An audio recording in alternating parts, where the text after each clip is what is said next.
اور مرزا بشیر الدین محمود سے جب پوچھا گیا کہ ان غیر احمدیوں کا چھوٹا سا بچہ مرا اور اس کا جنازہ پڑھیں تو اس میں شریک ہو جائے, اس نے کہا یار سکھوں اور ہندوؤں کے مرتے ہیں تم اس کے ساتھ شریک ہوتے, کافر اللہ کے ایک نبی کے منکر. واقعی یہی کہنا چاہیے, جب نبی مانا تو ہمیں وہ مسلم کیسے مان سکتے جو صحیح ہے نا. تو بیسکلی اسلام پہ ہی رہتے ہوئے لیکن اس میں عجیب عجیب تعویلیں نکالنا, جیسے حضرت علی کے لیول کو اتنا ہائی انہوں نے کر دیا تھا, ٹھیک ہے نا, کہ نبی کے لیول پہ لے گئے, پھر اور وہ کراس کرا کے اللہ تعالیٰ کے لیول پر لے گئے تھے نعوذ باللہ. ٹھیک ہے, چلیں کوئی کنفیوژن اب میرے خیال سے نہیں ہوگی سب کو نا, زندگی کا کلیئر ہو گیا الحمدللہ. اچھا دوسری بات یہ کہ کل جو ہو رہا تھا نا ڈسکشن ٹو مچ ہو گیا تھا, اور وہ جو قبر کے اوپر جیسے بات کی ہوئی تھی کہ حضرت علی نے کچھ لوگوں کو کہا تھا کہ ایک مہم مرب روانہ کی تھی کہ بھئی اب یہ جتنی بھی قبر ہے ان کو لیول کرنا ہے, ٹھیک ہے, اتنی بات تھی. تو قبر لیول کرنے سے ریلیٹڈ جو باتیں ہیں وہ تو ہم ڈسکس کر سکتے ہیں کہ بھئی ٹھیک ہے, تو قبر پہ عمارت بنائی کیوں جاتی ہے, ٹھیک ہے, یا قبر کو تھوڑا بھی اونچا کیا جاتا ہے تو کیوں کیا جاتا ہے, جس کے بعد پھر جو ہے لیول کرنے کہا نا حضرت علی نے. تو یہاں تک کا ڈسکشن ٹھیک تھا, لیکن اس کے علاوہ جو ہم لوگ چلے گئے تھے نا, چلے تھوڑا بہت اس کے علاوہ بھی چل جاتے, لیکن بہت زیادہ ہم لوگ نا آؤٹ آف ٹریک چلے گئے تھے, جو میری بہت شدید بے وقوفی ہے. وہاں پہ ہی اس بات کو روک دینا چاہیے تھا کہ ٹھیک ہے ڈسکشن ہونا چاہیے. ہمارے پاس ہے ایک اور پلیٹ فارم نا واٹس ایپ کا, جہاں پہ ہم یہ سب باتیں ڈسکس کر لیں قبر سے ریلیٹڈ, تو وہ نہیں ہونا چاہیے تھا سیشن میں. ایک چیز جو تھی وہ غلط ہوئی, قبر کے لیول ہونے سے ریلیٹڈ جو باتیں تھیں وہ ہونی چاہیے تھی. ٹھیک ہے, سیکنڈلی جو ہے آپ لوگ کو کچھ کہنا ہو تو میں اپنی بات ختم کر دیتی ہوں, پھر مجھے کہیے گا, ٹھیک ہے. اچھا دوسری بات یہ کہ جو حضرت علی رضی اللہ تعالیٰ عنہ کی بات تھی نا, کہ جو انہوں نے جلایا تھا, یہ جتنے بھی لوگ تھے جو ان کو خدا کے لیول پر لے گئے تھے اور وسیع رسول بنا دیا تھا اور ان سب کا, تو ان کو جو جلایا تھا, تو یہ بات جو میں نے چیک کری, میں نے اول تو یوٹیوب پہ کافی دیکھا کہ کچھ ایکسپلینیشن تو ملے ہمیں, کیونکہ ظاہر ہے سب لوگ پریشان ہو گئے تھے پڑھ کے نا. تو اول تو مجھے ملی نہیں اس پہ ویڈیوز, جبکہ اتنا زیادہ میں نے سرچ کیا لیکن کچھ بھی نہیں ملا. بہت اکا دکا اگر کسی نے بولا بھی ہے تو بس اتنا بولا ہے جلایا تھا. اس کے آگے پیچھے کی ایکسپلینیشن, کیونکہ ہم وہی والی بات ہے نا کہ اللہ تعالیٰ ہی آگ کا عذاب دے سکتا ہے, یہ ساری ہم نے چیزیں پڑھی تھی نا, تو لیکن ایکسپلینیشن کہیں نہیں ملی. تو یہ میرے لیے بہت زیادہ سرپرائزنگ فیکٹ تھا. ایک جگہ پہ تھوڑی سی یہ ملی تھی کہ جو ہے یہ والی ٹیچنگ میں بھی حضرت علی تک نہ پہنچی ہو, نبی پاک صلی اللہ علیہ وسلم کی, ٹھیک ہے نا, کیونکہ 24 آورس کا تو ساتھ نہیں تھا نا نبی پاک صلی اللہ علیہ وسلم اور حضرت علی کا, ٹھیک ہے, ڈفرینٹ جگہوں پہ ٹریول کرتے تھے, بہت ساری چیزیں ہوتی تھی. تو یہ ایک چھوٹی سی ایک بات ہے جو میں کہہ رہی ہوں, اپنے ذہن کو تھوڑا کھلا رکھنے کی ضرورت ہے. کہ اور یہ تھا کہ یہ روایت جو ہے یہ ویک ہے, یہ بھی ایک جگہ پہ لکھا ہوتا ہے کہ یہ ویک روایت ہے. اور بھی کہیں کہیں پہ آتا ہے کہ کچھ حضرت ابو بکر اور خالد بن ولید رضی اللہ تعالیٰ عنہ ان کے بارے میں کہ انہوں نے بھی پتہ نہیں کس کو جلایا تھا, لیکن وہ بھی ویک روایات ہیں. تو اس طرح کی جو صحابہ کی باتیں آتی ہیں نا کہ اگر انہوں نے جلانے کا عذاب دیا تھا, تو وہ بہت ضعیف روایت ہے, ان کو ہم نے اگنور ہی کرنا ہے. تو یہ روایت بھی کوئی اوتھینٹک نہیں ہے, یہ ایک جگہ پہ لکھا آیا تھا, ٹھیک ہے.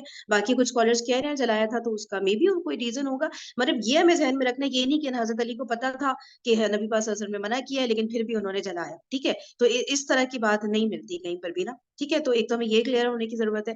تیسرا یہ کہ جو بھی نا ہم اس بک میں پڑھ رہے ہیں تو اس کو پلیز یہ چیز ہمیں بار بار, ہم لوگ مانتے ہیں اس بات کو, ٹھیک ہے, لیکن ہمارے ذہن سے نکل جاتا ہے کہ جو ہے یہ پتھر پہ لکیر نہیں ہے, ٹھیک ہے, یہ 100% والی بات نہیں ہوتی ہے, کیونکہ نہ یہ قرآن کی آیات ہیں ساری کی ساری, نہ یہ صحیح احادیث ہے, ٹھیک ہے نا. اور ایون آپ لوگوں کو پتہ ہے کچھ صحیح احادیث ہے کہ جو اگر قرآن کی آیت سے ٹکرا رہی ہوتی ہے یا کسی اور صحیح حدیث سے کچھ اس طرح کا مطلب ایک ہو رہا ہوتا ہے, کانفلکٹ آ رہا ہوتا ہے, تو اس کو بھی نا دیکھ بھال کے وہ کرنا ہوتا ہے. کہ ہم لوگ ہر بات کو نا اس طرح بالکل وہ نہیں کر سکتے کہ صحیح حدیث ہے تو 100% صحیح ہے, کہیں کہیں پہ وہ بھی کسی نے صحیح کہی ہوتی ہے, کسی نے صحیح نہیں کہی ہوتی. تو اس طرح سے نا ذہن کو اوپن رکھنے کی ضرورت ہے, جو کہ اللہ کا شکر ہم لوگ رکھتے بھی ہیں. اس بات کو ہم لوگ اس بک کی ہر بات کو 100% اوتھینٹک نہیں مان رہے, تو اس بات کو پلیز دھیان میں رکھیے, اور کہیں پہ بھی کوٹ کرنے سے پہلے کوئی بھی اس بک کی بات چیک کر لیں کہ وہ اوتھینٹک ہے کہ نہیں ہے, صحیح ہے نا. ہر بات 100% صحیح نہیں. فار ایگزامپل عبداللہ بن سبا کی بات لے لیں تو اکثر اسکالر نے یہی کہا ہے کہ ہاں عبداللہ بن سبا ہی تھا جس نے مسئلے مسائل کریٹ کیے, جو کہ بڑھتے بڑھتے حضرت عثمان رضی اللہ تعالیٰ عنہ کے دور میں, جو کہ بڑھتے پھر ان کی شہادت تک بات پہنچ گئی, اور پھر حضرت علی رضی اللہ تعالیٰ عنہ کے دور میں بھی جو ہے یہ سب حرکتیں اس نے کی تھی. تو یہ اکثر اسکالرز یہ کہہ رہے ہیں, لیکن اسٹل کچھ اسکالرز ہیں جو کہ ریسرچ بھی کرتے ہیں, ٹھیک ہے, وہی بات کہتے ہیں کہ عبداللہ بن سبا کو اس طرح سے سمجھے کہ جیسے نہیں کسی نے قتل کیا کسی کو, فار ایگزامپل, ٹھیک ہے. اب آپ نے کیا کیا کہ فار ایگزامپل میں نے کسی کو قتل کیا, ٹھیک ہے. اب کیا ہوا کہ میں نے پھر اپنی ایک ٹیم بنائی اور میں نے کہا کہ یار کسی تیسرے پہ الزام ڈال دو, کوئی بےچارا غریب بندہ اس کے اوپر الزام ڈال دو کہ بھائی یہ تھا. تو عبداللہ بن سبا کو نا اس طرح سے بھی سوچا جا سکتا ہے, یا اکارڈنگ ٹو کچھ ریسرچ اسکالرس کی بات کر رہی ہوں میں. صحیح ہے, according to some research scholars جو یہ کہتے ہیں کہ بھائی وہ ایک فرضی کردار تھا, وہ ایکچوئل میں نہیں تھا جس نے جو ہے یہ سارے مسئلے مسائل کریٹ کیے تھے حضرت عثمان کے دور میں. ہاں بعد میں وہ آیا تھا, کچھ یہ کہہ رہے ہیں کہ بعد میں یہ جو حضرت علی رضی اللہ تعالیٰ عنہ کو خدا بنانا, خدا کے مطلب درجے پہ رکھنا, نعوذ باللہ, ساری باتیں تو اس وقت وہ آیا تھا, لیکن حضرت عثمان کے دور میں اس نے نہیں کیا تھا. وہ ایک فرضی کردار بنا دیا گیا تھا کہ ایکچوئل جو مجرم ہے انہیں پکڑا نہ جائے, ایک فرضی کردار بنا دو اور اس طرح کر کے. تو یہ بھی بات ہو سکتی ہے اور نہیں بھی ہو سکتی. تو یہ مثال دینا, عبداللہ بن سبا کا مثال اس وقت دینے کا مقصد میرا یہی تھا کہ پلیز سب لوگ ذہن کو پلیز اوپن رکھ کے فالو کریں. اس طرح نہیں کہ اب حضرت علی کے بارے میں سن لیا اب سارے واٹس ایپ گروپ میں پھیلا دیا کہ تم لوگ کو پتہ ہے اس طرح ہوا تھا, یار کیوں ہوا تھا, یار کیسے ہوا تھا. ان چیزوں میں نہیں پڑھنا ہے, ہم نے اوور آل پکچر لینی ہے, ہسٹری میں کیا ہوا تھا. اور باریکیوں میں اتنا جائیں گے نا تو پتہ ہے مین جو چیزیں ہمارے کرنے کے کام ہے نا, ہم ان سے بہت ڈسٹریکٹ ہو کے انہی چیزوں میں لگ جائیں گے. تو بہت کیئرفل ہونے کی ضرورت ہے ساری چیزیں پڑھتے ہوئے, ٹھیک ہے. اور پلیز ٹاپک سے نا آف ٹریک نہیں ہونا. اگر کوئی بات کسی کو کرنی, تھوڑی نا ارریلیونٹ باتیں زیادہ ہونے لگ گئی ہیں. کوئی بات کہیں سے شروع ہوتی ہے, وہ اتنا پیچھے سے شروع ہوتی ہے کہ اس کا کوئی ریلیونس بھی نہیں بن رہا ہوتا ٹاپک کے ساتھ نا. تو ٹائم بہت زیادہ لگ رہا ہے. یہ مجھے کچھ ممبرز نے نوٹیفائی کرایا تو میرے ذہن میں بات آئی, ورنہ میں بھی بہت زیادہ آف ٹریک ہو گئی تھی, ٹھیک ہے. تو اس کو پلیز ان چیزوں کو ہمیں مطلب کنسیڈر کرنا ہے. اب آپ لوگ بتائیے گا اگر کوئی بھی ایسی بات جو آپ لوگ کو لگی ہو کہ کچھ اپنا ویو دینا ہو کسی کو اس حوالے سے, تو پلیز آپ لوگ شیئر کر سکتے ہیں, ٹھیک ہے. تو تھوڑا سا بس کیئرفل ہونے کی ضرورت ہے, باقی اللہ کا شکر ہے چیزیں سمجھ آ رہی ہیں الحمد للہ. اب میں کتاب شیئر کرتی ہوں کہ آج میں دیکھ رہی تھی کہ میں ریکیپ دوں, میں نے کہا میں ریکیپ کیا دوں, کل ہم نے صرف 4 لائنیں پڑھی ہیں, ٹھیک ہے. تو تھوڑا سا نا ٹاپک سے ریلیونٹ باتیں ہم نے کرنی ہے.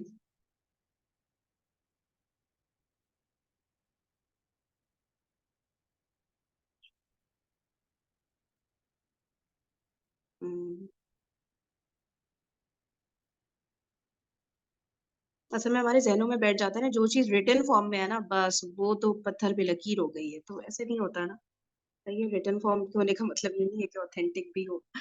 چلے یہ ہم نے یہ پڑھ لیا تھا, ٹھیک ہے, کہ ان سب کو حضرت علی نے ختم کروا دیا تھا جو غلط غلط باتیں کرے تھے نا حضرت علی کے حوالے سے کہ معصوم ہے, اور مطلب معصومیت کے لیول پہ, نبی کے لیول پہ پہنچا دیا, اور وہ اللہ تعالیٰ کے لیول پر, اور ساری چیزیں, ٹھیک ہے.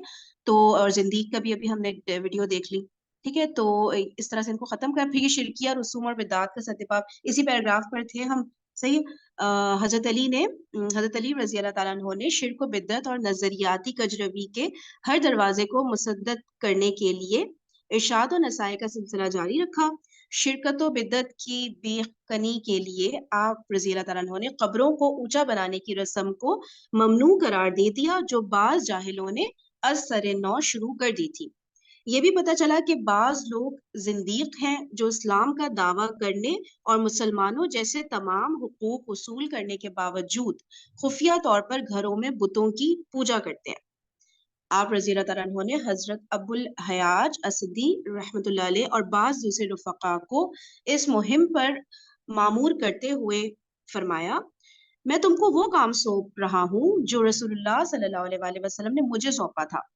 وہ یہ کہ کوئی بھی مجسمہ دیکھو تو اسے توڑ ڈالو, اور کوئی بھی اونچی قبر دکھائی دے تو اسے زمین کے برابر کر دو.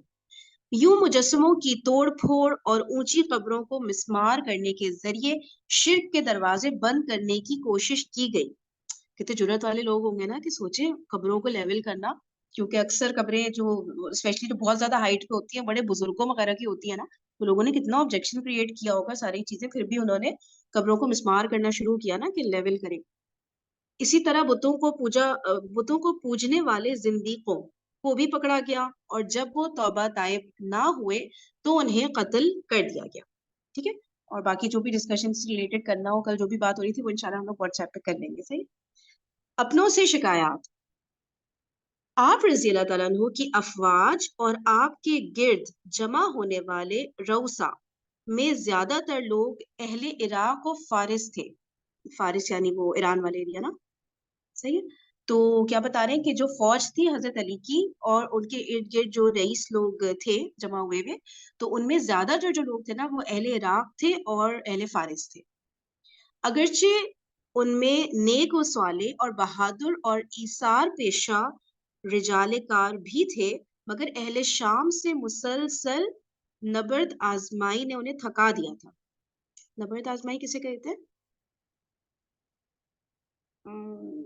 بتا سکتا ہے کوئی یہ نا سیکنڈ لاسٹ پیراگراف کی سیکنڈ لائن ہے, مسلسل نبرد آزمائی. محاذرائی کہتے ہیں نا, محاذرائی نبرد آزمائی. اچھا اچھا اچھا, ہاں ٹھیک ہے ٹھیک ہے, وہاں سے جو اٹیکس ہو رہے تھے ساری چیزیں صحیح ہو گیا, ٹھیک ہے. تو زیادہ تر جو ان میں جو لوگ تھے نا حضرت علی رضی اللہ تعالیٰ عنہ کی فوج میں, وہ نیک اور صالح تھے, بہادر تھے, ٹھیک ہے, ایثار پیشہ, رجال کار یہ تھے. اچھا پھر کیا ہے, لیکن جو اہل شام کی طرف سے مسلسل یہ نبرد آزمائی ہو رہی تھی, اس کی وجہ سے یہ سب لوگ بھی نا تھک گئے تھے. بہت عرصہ ہو گیا نا یہ چیزیں کنٹینیو ہوئی چلی جا رہی تھی, اور ان میں سے بہت سے اپنی سرحدوں کی حفاظت سے بھی جان چرانے لگے تھے. ٹھیک ہے, بہت سے ایسے بھی لوگ تھے جو اپنی جو بارڈر ہے اس کی حفاظت سے بھی جان چرانے لگے تھے. اس کے برعکس کچھ لوگ ایسے تھے جو حد سے زیادہ شدت پسند تھے, اور وہ آپ رضی اللہ تعالیٰ عنہ کے ان مدبرانہ اقدامات کو, جن میں سیاسی لچک پائی جاتی تھی, بے دینی اور منافقت سے تعبیر کرتے تھے. خارجیت اور صبائیت کو اسی شدت پسندی کی وجہ سے پنپنے کا موقع ملا تھا. ٹھیک ہے, تو اس میں کیا بات ہو رہی ہے, ایک تو یہ کہ وہ جو ہے کچھ ایسے لوگ تھے جو کہ نیک صالح سب تھے, لیکن وہ تھک گئے تھے نا مسلسل جو شام کی طرف سے اٹیکس وغیرہ ہو رہے تھے, اور کچھ لوگ تھے جو بارڈرز کی حفاظت سے اپنی جو ہے جان چرانے لگے تھے, مطلب جان چھڑانا جسے کہیں گے, ہے نا. اچھا پھر جو ہے کچھ ایسے تھے جو کہ بہت ایکسٹریمسٹ تھے, اور انہیں ہو رہا تھا کہ حضرت علی رضی اللہ تعالیٰ عنہ جو مصلحت کے تحت جو ڈیسیجنز لے رہے تھے, ٹھیک ہے, تو اس میں بھی انہیں ہو رہا تھا کہ بے دین ہو گئے ہیں حضرت علی رضی اللہ تعالیٰ عنہ, نعوذ باللہ, ٹھیک ہے نا, اور منافق ہو, منافقت سے تعبیر کرتے تھے نا, تو وہ اس طرح سے وہ حضرت علی کو دیکھنے لگے تھے, تو ظاہر ہے وہ پھر ایک پرابلم کریٹرز ہو گئے تھے. تو خارجیت اور صبائیت کو کہہ رہے اسی شدت پسندی کی وجہ سے پنپنے کا موقع ملا تھا. صحیح ہے, کوئی اور بات اس پیراگراف میں کرنی کسی. حضرت علی رضی اللہ تعالیٰ عنہ کے بعض خطبات اور ملفوظات میں ایسے لوگوں سے سخت بیزاری ظاہر ہوتی ہے جو خانوادہ رسالت سے محبت و عقیدت کا زبانی کلامی دم تو بھرتے تھے, مگر عملی طور پر اطاعت کا مظاہرہ کرنے اور آپ رضی اللہ تعالیٰ عنہ کی حکمت عملی پر بھروسہ کرنے کے لیے تیار نہیں تھے. ٹھیک ہے, خانوادہ رسالت مطلب کیا ہوگا, یہ دیکھیں نبی لاسٹ کا خاندان. خاندان, اچھا اچھا ٹھیک ہے, اہل بیت جسے ہم کہیں گے نا, صحیح ہے. تو ان سے محبت و عقیدت کا زبانی کلامی تو وہ دعویٰ کرتے تھے, ٹھیک ہے, لیکن جب اطاعت کرنے کی بات آتی تھی اور مطلب حضرت علی کی جو بھی اسٹریٹجیز تھی ان پہ بھروسہ کرنے کی بات آتی, تو اس پہ وہ تیار نہیں ہوتے تھے. اگر آپ رضی اللہ تعالیٰ عنہ چاہتے تو ان پر جبر و تشدد کر سکتے تھے, مگر آپ کو شریعت کا لحاظ تھا. جیسے حضور پاک صلی اللہ علیہ وسلم کے دور میں بھی تھے نا یہ سب جو عبداللہ بن ابی وغیرہ, تو یہ بظاہر تو مسلمان تھے لیکن حرکتیں ایسے گئے تھے, لیکن ان کو منع کیا تھا نا حضرت محمد صلی اللہ علیہ وسلم نے کہ نہیں ان کو نہیں کچھ بھی ہارم پہنچانا ہے, ورنہ لوگ یہ کہیں گے نا کہ یہ تو اپنے مسلمان بھائیوں کو بھی نہیں چھوڑ رہے نا. تو یہاں پہ بھی حضرت علی کا میرے خیال سے کچھ اس طرح کی بات ہوگی کہ وہ ان پہ نہیں جبر و تشدد کرتے تھے, کیونکہ ظاہر تھے تو یہ سارے کے سارے مسلمان ہی نا.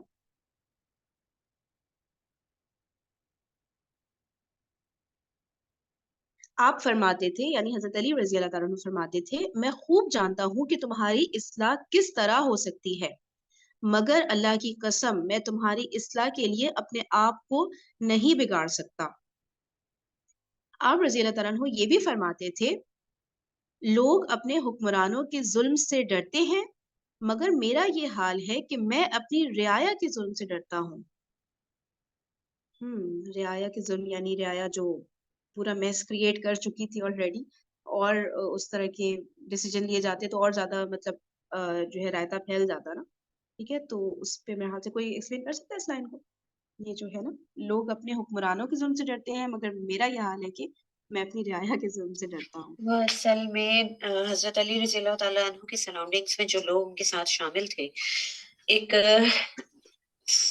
مطلب ان کی سوچ یہ بیٹھ گئی تھی کہ وہ اتفاق تو کرتے ہی نہیں تھے, اور زیادہ تر خوارج اور صبائی فتنے جو تھے ان کا انفلوئنس لوگوں پہ بہت زیادہ تھا, جس کی وجہ سے کیا تھا کہ وہ ہر ڈیسیجن کے آڑے آتے تھے اور ایکسٹریمسٹ ڈیسیجن چاہتے تھے. وہ مصلحتاً جو بھی انسان جو حکمران فیصلے لیتا ہے اس کے حق میں بالکل نہیں تھے, کہتے ڈو اور ڈائی.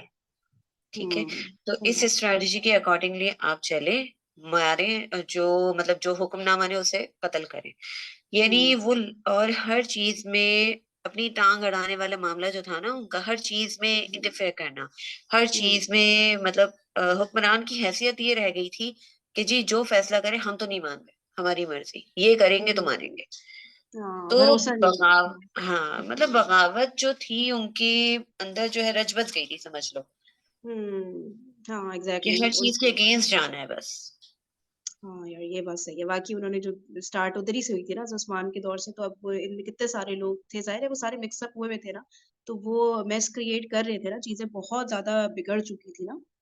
تو سن 39 ہجری میں جب اہل شام نے سرحد پر حملہ کیا، مطلب اس کو اس طرح دیکھیں نا کہ جو چیزیں اب ظاہر سی بات ہے لوگ اس سے کمپیئر کرتے ہوں گے نا کہ بھائی نبی پاک صلی اللہ علیہ وسلم کے دور میں تو ایسے ہوتا تھا، حضرت ابو بکر کے دور میں تو ایسے ہوتا تھا، آپ تو ایسے کر رہے ہیں، اس طرح کمپیئر کرنے لگ جاتے ہیں نا. تو یہ نہیں دیکھتے کہ اور ڈفرینٹ اینگل سے بھی دیکھنا ہوتا ہے نا. جو ہیڈ ہوتا ہے اس کو بہت ساری اور چیزیں بھی کنسیڈر کرنی ہوتی ہے نا. ایسے نہیں ہو سکتا نا کہ آپ پچھلے دوروں سے ہر بات کو ایز اٹ از کمپیئر کریں. اسی لیے پھر مصلحت سے کام لینا پڑتا ہے نا لیڈر کو. پھر آپ نے ایک لیڈر سلیکٹ کیا، آپ نے خود بیعت کی ہے، تو آپ بھروسہ بھی تو کرو. اور وہ بھی لیڈر کوئی عام آدمی نہیں، مطلب حضرت علی رضی اللہ تعالیٰ عنہ کی پرسنالٹی، ان پر بھی آپ کو بھروسہ نہیں ہو رہا.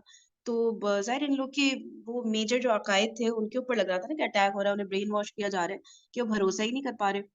تو بہت بہت زیادہ سوچ کر ہی عجیب ہوتا ہے کہ کتنی پریشانیاں تھیں حضرت علی رضی اللہ تعالیٰ عنہ پر. تو 39 ہجری میں جب اہل شام نے سرحد اچھا پر حملہ فہیم، کیا. ایک چیز ایڈ کروں کہ دیکھو اس میں بھروسے کی بات نہیں تھی، کیونکہ ان کے اندر بیسیکلی خود سری حد سے زیادہ بڑھ گئی تھی، اور ظاہر ہے غربت تو رہی نہیں تھی، مال آنا شروع ہو گیا تھا. کہتے ہیں نا کہ اللہ مال اور اولاد کے ذریعے آزماتا ہے. تو جب مال آنا شروع ہو گیا تو اسی طرح سے انہوں نے کہا یار ہمیں کیا ضرورت ہے، ہم کیوں پڑھے، اور کرنا ہے مارو، ختم کرو کہانی. تو یہ مال تو ایٹیٹیوڈ بھی حضرت عمر انسان کے کے دور اندر آ میں بھی، جاتا ہے. مال تو اس وقت بھی کافی حضرت عمر کے دور میں بھی ٹھیک ٹھاک آنا شروع ہو گیا تھا. تو وہ تو اس وقت سے ہی ویل آف ہو گئے تھے مسلمان نا لیکن حضرت عمر اسٹرکٹ تھے نا. دیکھو ہاں حضرت یہ عمر کے بات ہے نا. ایٹیٹیوڈ میں ایک چیز تھی کہ وہ اسٹرانگ ڈیسیجن میکر تھے اور بہت اگریسو پرسنالٹی کے، بہت ڈومینیٹنگ پرسنالٹی تھی ان کی. تو لوگ ان سے گھبراتے تھے. اب حضرت عثمان جو تھے اس لحاظ سے سافٹ تھے، وہ اتنا یار اسٹرکٹلی لوگوں کو ٹریٹ نہیں کرتے تھے. Same is the case with حضرت علی رضی اللہ تعالیٰ عنہ. ان کے بھی نیچر میں یہ نہیں تھا کہ بس مار ڈالو، جس نے کر دیا اس کو سزا دو، ختم کرو. تو ایک آپ کی سراؤنڈنگس دیکھنی پڑتی ہیں، آپ کو لوگوں کو ساتھ لے کے چلنا حضرت ہوتا ہے عمر کیونکہ اسٹرکٹ تھے، لیکن اگر حضرت عمر بھی یہ والا دور ان کو ملتا، حضرت علی والا دور، تو ظاہر ہے وہ بھی مصلحتاً ڈیسیجن لیتے نا. اسٹرکٹ ہونا اپنی جگہ ہے، لیکن ظاہر ہے جو حالات حضرت عمر کے دور میں تھے وہ بہت الگ تھے نا جو حضرت علی کے دور میں ہو چکے تھے. دیکھو ٹھیک ہے اس نا. کو تو لنک کرو، اس کو لنک کرو حضرت عثمان کے دور سے. حضرت عثمان کے دور میں جو انہیں موقع ملا نا حاوی ہونے کا حکمران پہ، تو وہ ان کی کنٹینیوٹی میں رہا. حضرت عمر کے دور میں انہیں حاوی ہونے کا موقع نہیں ملا. ایگزیکٹلی اسی لیے اس میں اس طرح کے مسئلے مسائل نہیں آئے نا زیادہ. ہاں صحیح ہوگی تو چلو. حضرت عمر کی ایک اوور آل پرسنالٹی بھی تھی اس میں. دوسرا یہ کہ یہاں پر اب لوگ یہ سوچ رہے ہیں یار یہ تو بات ہی نہیں مانے، بس آسان ہدف ہے، مانتے مانے، ہماری بات نہیں مانتے تو ہم تو بغاوت کریں گے. کیونکہ ایک کوشن انسان نکال لیتا ہے نا اپنی مطلب کا، اتنا خود غرض ہو جاتا ہے انسان بعض اوقات کہ وہ اپنی آسانی کا راستہ نکال لیتا ہے یا اپنے مطلب کا راستہ نکال لیتا ہے. وہ یہ نہیں دیکھتا کہ جو فیصلہ کرنے والا ہے اس کے سراؤنڈنگس میں کیا کیا چیزیں موجود ہیں، کیا کیا کچھ چل رہا ہے. جس وہ کی ہمیں کہتا ہے بہت جی کلیئر کٹ میری بات ایگزامپل مانو. ملتی ہے ہاں نا حضرت معاویہ والے اس سے، کہ حضرت معاویہ نے خود بھی پھر نہیں بدلا لیا نا یہ قصاص کا جو کیا، کیونکہ جب وہ حکمران بنے تو انہیں لگا کہ یار نہیں یہ تو نہیں، اب اس طرح سے نہیں جیسے وہ حضرت علی سے ڈیمانڈ کر رہے تھے. پھر خود انہوں نے ڈیسیجن لیا کہ ہمیں کتنا کلیئر کٹ ہمیں دکھ جاتا ہے کہ یار جب خود بندہ ایگزیکٹلی. لیڈنگ اور پوزیشن میں آتا ہے نا تو پھر اس کو نظر آتا ہے کہ یار اتنے مسئلے ہیں. تو یہ چیز تو چلو میں وہ بتاؤں، تمہاری بات بالکل صحیح ہے. اور یہ چیز فتح کلیئر تب ہوگی جب حضرت امیر معاویہ رضی اللہ تعالیٰ عنہ کا دور خلافت پڑھو گے نا، ہاں تب، ہاں تب انشاءاللہ جب وہ بالکل. سینیریوز آئیں گے نا سامنے، یو ول گیٹ شاکڈ. اور ایگزیکٹلی پھر پھر وہ تو ان کی جو ڈیسیجن ہوا حضرت حجر بن عدی رضی اللہ تعالیٰ عنہ کو قتل کرانے کا، مطلب شہادت ہی کہیں گے، تو اس پہ پھر وہ مطلب آپ ایزیلی کمپیئر کر سکتے ہو کہ حضرت چلے وہ پھر عثمان کے انشاءاللہ. ٹائم پہ کیا تھا، حضرت علی کا موقف. صحیح ہوگی. چلے وہ انشاءاللہ پھر آگے ڈیٹیلز آتی ہیں. جزاک اللہ خیر. فرین، ہاں ہاں ہاں 2 پوائنٹس میں رکھنے تھے. ایک تو یہ کہ یہ ضرور ہمیں یاد رکھنا چاہیے کہ جب ہم حضرت عثمان کے دور کا ذکر کرتے ہیں نا، تو ایک ہمارے ذہنوں میں ایک دم سے سارے فتنے اور ان کی خدا نخواستہ غلطیاں یا وہ چیزیں آتی ہیں. لیکن ہم نے پڑھا بھی تھا، شاید آپ کو یاد ہو، کہ جو شروع کے بہت زیادہ میجر ٹائم تھا نا حضرت عثمان کے دور کا، وہ بہت اچھا تھا. اس میں بہت سی فتوحات بھی ہوئی. اس میں it was only during the last few years جو یہ مسئلے شروع ہوئے. اور یہ اس میں اللہ تعالیٰ کی کوئی بہتری تھی، مصلحت تھی کہ یہ ہونا تھا، ہم نے یہ دیکھنا تھا. اور شاید ہمارے سیکھنے کے لیے اس میں بہت کچھ تھا. اور پھر ظاہر ہے آگے جو حضرت علی کو اسی وجہ سے پھر بہت سی مصلحتوں کی وجہ سے بہت سخت اقدام نہیں لے سکے وہ. تبھی تو ہمارا ٹیسٹ ہوا نا کہ اب کر کے دکھاؤ. ٹیسٹ تو تبھی ہوتا ہے نا، ورنہ اگر سب اچھا رہے تو کس بات کا ٹیسٹ نا. تو بس اللہ تعالیٰ ہم سب کو پاس کرے جو بھی ٹیسٹ ہمارے سامنے ہے. یہ صحیح بات ہے بالکل نا، کہ اللہ تعالیٰ کی اس میں ڈیفینیٹلی مصلحت. اچھا بھائی، ہم لوگ کہاں تھے؟ 39 ہجری والے لائن پہ تھے. 39 ہجری میں جب اہل شام نے سرحد پر حملہ کیا. 39 ہجری مطلب ابھی کی بات ہو رہی ہے میرے خیال سے نا. ہاں 39 ہجری میں اہل شام نے سرحد پر حملہ کیا تو حضرت علی رضی اللہ تعالیٰ عنہ نے لوگوں کو سرحدوں کے دفاع کی ترغیب دیتے ہوئے جو تقریر کی تھی وہ آپ کے احساسات کی آئینہ دار ہے. ٹھیک ہے، اہل شام یعنی حضرت معاویہ رضی اللہ عنہ کا جو پورا لشکر تھا، انہوں نے نا بارڈر پہ اٹیک کیا. تو حضرت علی نے لوگوں کو سرحدوں کی ڈیفینس کے لیے کہا کہ وہاں پہ جا کے ڈیفینس کریں. ٹھیک ہے، تو پھر جو ہے اس وقت جو تقریر کی نا وہ یہ تھی حضرت علی. آپ رضی اللہ تعالیٰ عنہ نے اس خطبے میں فرمایا، اے اہل کوفہ، جب تم یہ سنتے ہو کہ شام کے ہراول دستوں میں سے کسی دستے نے حملہ کر کے تمہارے کسی شہر کا راستہ بند کر دیا ہے تو تم میں سے ہر شخص خوف کے مارے اپنے گھروں میں یوں گھس جاتا ہے جیسے گو خطرے کے وقت اپنے بل میں یا بجو اپنے بھٹ میں چھپ جائے.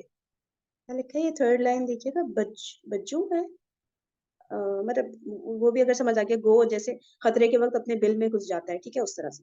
واقعی وہ شخص دھوکے میں ہے جسے تم دھوکا دو. واقعی وہ شخص دھوکے میں ہے جسے تم دھوکا دو. جو شخص تمہارے ذریعے کامیابی حاصل کرنا چاہے اس کی مثال ایسی ہے جیسے کوئی شخص ٹوٹا ہوا تیر چلائے. تم میں ایسے آزاد مرد نہیں جو کسی کی فریاد سن لے، نہ تم میں ایسے معتبر بھائی ہیں جن کی اعانت پر بھروسہ کیا جا سکے. بہت مشکل باتیں، کسی کو سمجھ آئے گا یا ایک دفعہ ریڈ کر دیتی ہوں. ٹھیک ہے، اے اہل کوفہ، جب تم یہ سنتے ہو کہ شام کے ہراول دستوں میں سے کسی دستے نے حملہ کر کے تمہارے کسی شہر کا راستہ بند کر دیا ہے تو تم میں سے ہر شخص خوف کے مارے اپنے گھروں میں یوں گھس جاتا ہے جیسے گو خطرے کے وقت اپنے بل میں یا بجو اپنے بھٹ میں چھپ جائے. واقعی وہ شخص دھوکے میں ہے جسے تم دھوکا دو. جو شخص تمہارے ذریعے کامیابی حاصل کرنا چاہے اس کی مثال ایسی ہے جیسے کوئی شخص ٹوٹا ہوا تیر چلائے. تم میں ایسے آزاد مرد نہیں جو کسی کی فریاد سن لیں، نہ تم میں ایسے معتبر بھائی ہیں جن کی اعانت پر بھروسہ کیا جا سکے. مطلب کہ لوگوں کی پرسنالٹیز بہت چینج ہوتی چلی جا رہی تھی نا، جو حضرت علی کے فوج میں تھے، جو ان کے ساتھی تھے. ٹھیک ہے نا، تو ان میں سے اکثر لوگ اس طرح کے ہوتے جا رہے کہ بھروسے کے قابل نہیں ہو پا رہے تھے اور وہ ڈر رہے تھے اور ڈر کے اپنے گھروں میں چلے جاتے تھے جب اٹیکس ہوتے تھے نا. تو ایک طرح سے ڈس اپوائنٹمنٹ کا اظہار کر رہے ہیں نا حضرت علی رضی اللہ تعالیٰ عنہ لوگوں کے سامنے کہ اب مطلب تاکہ ایک طرح سے موٹیویٹڈ فیل کرے، ہے نا، واپس رائٹ ٹریک پر آئے. اور کوئی کچھ کہنا چاہ رہے اس پر؟ اس میں اچھا، ایک اس پہ چیز فریم اور ہے. اچھا جی آپ بول لیں. ہاں کرن، تھوڑا شارٹ رکھنا کرن، ٹھیک ہے، ہاں اور پھر اچھا دیکھو، اس میں نا ایک چیز آتی ہے کہ یہ ہسٹری پروون ہے کہ عراق کے لوگوں میں اور کوفے کے لوگوں میں بغاوت کی مطلب وہ تھی، ہیبٹ تھی. وہ ہمیشہ ڈچ کیا کرتے تھے اور ظاہر ہے وہ بیک فٹ پہ چلے جاتے تھے اور سامنے نہیں آتے تھے. جب بھی آواز دی جاتی تھی کہ آؤ لڑنے کے لیے چلو یا لشکر کشی کرنے جا رہے تو وہ بلوں میں چھپ جاتے تھے کہ نہیں جی ہم تو قتل ہو جائیں گے، ہم نہیں جا رہے. تو یہ مطلب دھوکہ دہی ان کی فطرت میں شامل ہے. صحیح، تو اس میں ہمیشہ جو تو نہیں کہہ انڈرسٹینڈ، سکتے کرن، ہمیشہ کیوں کہیں گے؟ مطلب اس وقت ہونا شروع ہو گئی تھی یہ کہیں گے نا، ورنہ حضرت علی ایسی جگہ اپنا سینٹرل گورننس پوائنٹ کیوں بناتے عراق کے کوفہ میں نا؟ وہ پتہ اس وقت ہونا شروع ہو گئے تھے، پہلے تو ہے ایسے نہیں ہوں گے، ورنہ وہاں پہ کیوں رہتے حضرت علی نا؟ وہ پھر یہ ہمیں مجھے نہیں بات لگتا. سے بھی پتہ چلتا ہے کہ ان کی ڈور کو نا اسٹرکٹلی اور کسی اسٹرکٹ حاکم کے ذریعے ہی تھاما جا سکتا ہے، کیونکہ ان کی فطرت میں تھی یہ چیزیں. ہمیں ہسٹری بتاتی ہے اس کی، عراق کی نا، کہ عراقی لوگوں میں ان کی فطرت میں شامل تھا دھوکا. کیونکہ ایک تو ظاہر ہے آپ نے مسلمز جو ہیں وہ ان کے حاکم بن گئے، پہلے وہ ایکسیپٹ نہیں کر رہے تھے، اینڈ دین ان کے اندر جو پرانی فطرتیں چل رہی آتی ہے، جس میں ایران بھی آگے آگے ہے اس معاملے میں. تو وہ جو ہے نا، ایک چینج مینجمنٹ ہوتی ہے. تو چینج مینجمنٹ کی جو ایکسیپٹنس ہوتی ہے وہ بہت مشکل ہوتی ہے بہت سے لوگوں کے لیے، بہت سی قوموں کے لیے، بہت سی کنٹریز کے لیے. تو یہاں پہ وہ چیز ہے. اب کیا ہے کہ آٹومیٹیکلی کیا ہے کہ مسلم امت میں بھی بگاڑ آ رہا ہے. اب ان میں بھی مطلب وہ جو ہے عجیب ان کی ایٹیٹیوڈ، جو پرانی جو حضور صلی اللہ علیہ وسلم نے ان کی تربیت کی تھی، جو دین ان تک پہنچایا تھا، اس میں بھی اب مطلب کیا ہے کہ ایک چینج آ رہا ہے کہ لوگ جو ہے آسانی کی طرف جا رہے ہیں، مشکلات فیس نہیں کرنا چاہتے، تو ان کو اور موقع مل گیا. صحیح ہو گیا. ہاں ٹھیک ہے، اب اروب کا پوائنٹ آف ویو سن لیتے ہیں. اروب آپ جی فریم، مجھے یہ پیراگراف پڑھ کے نا اپنے پریزنٹ ڈے مسلمانوں کے حالات یاد آئے کہ ہم بھی بہت بڑی بڑی باتیں کرتے ہیں، بڑی بڑی موٹی موٹی کتابیں بھی پڑھتے ہیں، اور بہت زیادہ نالج بھی بہت سے لوگوں کے پاس ہوتا ہے، لیکن جب کوئی پریکٹیکلی کچھ کرنے کا ٹائم آتا ہے تو ہم بہت خوفزدہ ہو جاتے ہیں.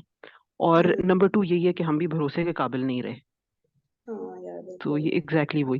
دوسرا جو کرن کہہ رہی ہے کہ عراق اور ایران کے لوگوں کی ہسٹری تھی اس طرح سے، تو وہ پھر بے شک واٹس ایپ پہ نا کچھ ہم سے شیئر کر دیں کہ مسلمان ہونے سے پہلے انہوں نے پرانی ہسٹری میں کیا کیا ہوا ہے ایسا، تاکہ ہمیں مطلب حضرت آئیڈیا ہو. علی کے دور سے پہلے کی بات ہے نا، کیونکہ حضرت علی جی کے دور تک ہمیں دکھ گیا ہے کہ وہاں پہ لوگ اس طرح ہوتے چلے جا رہے ہیں، لیکن اگر یہ اس سے جی پہلے کی ہے تو ہمیں ہاں مطلب اس کا ایک ایویڈنس مل جائے. ٹھیک ہے کرن، تو آپ شیئر کر دیے گا تاکہ ہمیں پتا ہو کہ مطلب ایسے تھے، پھر بھی حضرت علی نے وہاں پہ ہی اپنا سینٹرل پوائنٹ بنایا.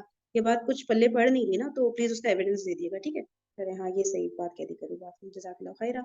چلے آگے چلتے ہیں. ٹھیک ہے، تو یہ حضرت علی نے خطاب کیا لوگوں کے ساتھ. اچھا پھر کیا ہوا؟ اختلاف سے نفرت. اچھا نیچے حاشیے جو ہے نا یہ سب عربک میں بکس کے حوالے وغیرہ دیے ہوئے ہیں، ٹھیک ہے، اس لیے میں پڑھ نہیں رہی. اختلاف سے نفرت. حضرت علی رضی اللہ تعالیٰ عنہ کی شدید تمنا تھی کہ امت متحد و متفق ہو جائے اور مسلمان ہر قسم کے اختلافات سے محفوظ رہیں. اس لیے آپ کی کوشش یہی رہتی تھی کہ حتی الامکان ایسی بات کہی جائے جس پر سب کا اتحاد ہو جائے. جب تک بات ناگزیر حد تک نہ پہنچ جاتی آپ اختلاف نہ کرتے. سبحان اللہ، بیچارے کتنا وہ کرتے ہوں گے، ڈس اپوائنٹ ہوتے ہوں گے، لوگ اتنی محنت کر رہے تھے، کتنے چانس دے رہے تھے لوگوں کو. تو دیکھیں جب تک بات ناگزیر حد تک نہ پہنچ جاتی، آپ ایک ہوتا ہے نا اختلاف، شروع میں بندہ کوئی بات کرنا شروع ہو جاتا ہے تو وہ بالکل اینڈ تک کوشش کرتے ہیں اختلاف نہ کرے. جب پھر وہی باتیں پانی سر سے گزرنے لگ گیا تو اس وقت جا کے جب ضروری ہو جاتا تھا تب اختلاف کرتے تھے، تاکہ اس سے پہلے ساری ایسی باتیں کی جائیں کہ جس میں جو کامن پوائنٹس ہوتے ہیں نا ہم میں اور اگلے لوگوں میں، تو وہ اس ادھر تک ہی رہتے تھے. لیکن ان دی اینڈ جب ضروری ہو جاتا تھا، یعنی کہ انوائڈیبل ہو جاتا تھا، تب وہ جا کے اختلاف کرتے تھے نا. تو دوسروں کو ان کی اجتہادی رائے پر چلنے دیتے. تو ٹھیک ہے، تو جب تک بات ناگزیر حد تک نہ پہنچ جاتی آپ اختلاف نہ کرتے، دوسروں کو ان کی اجتہادی رائے پر چلنے دیتے، اپنے پیشرو خلفائے ثلاثہ. یہ اس کو کیسے پڑھوں اس ورڈ کو؟ یہ جو ہے نیچے سے اوپر آئے چوتھی لائن پہ لاسٹ 3 ورڈز، پیشرو خلفائے ثلاثہ، یعنی کہ ان سے پہلے جو 3 خلفاء تھے ان کی اتباع کو راہ نجات اور وسیلہ اتحاد تصور کرتے. آپ اہل فقہ و اجتہاد سے فرماتے تھے. اچھا جو اہل فقہ جو ہوتے ہیں نا، فقہ کی نالج رکھنے والے نا، اور اجتہادی جو ہوتے ہیں، تو ان سے کیا فرماتے تھے حضرت علی؟ تم فیصلہ کرتے رہو جیسا کہ پہلے کیا کرتے تھے، یہاں تک لوگ ایک بات پر اجماع کر لیں یا میں اسی حال میں مر جاؤں جیسا کہ مجھ سے پہلے رفقا وفات پا گئے ہیں. ٹھیک ہے کہ تم فیصلہ کرتے رہو جیسے کہ پہلے کیا کرتے تھے، یعنی کہ یہ سب وہی لوگ تھے نا جو پیچھے کے خلفاء سے جو کنٹینیو ہوتے ہوئے آ رہے تھے، ان کے اندر بھی یہ لوگ ہوں گے فقہ کے علم رکھنے والے اور اجتہادی جو تھے. ٹھیک ہے، تو ان سے کہتے کہ آپ فیصلہ ویسے ہی کرتے رہے جیسے کہ آپ پہلے کرتے تھے نا، یہاں تک کہ لوگ ایک بات پر اجماع کر لیں، یعنی اتفاق کر لیں، جمع ہو جائیں ایک بات پر، اگری کر جائیں ایک بات سے، یا میں اسی حال میں مر جاؤں جیسا کہ مجھ سے پہلے رفقا وفات پا گئے ہیں.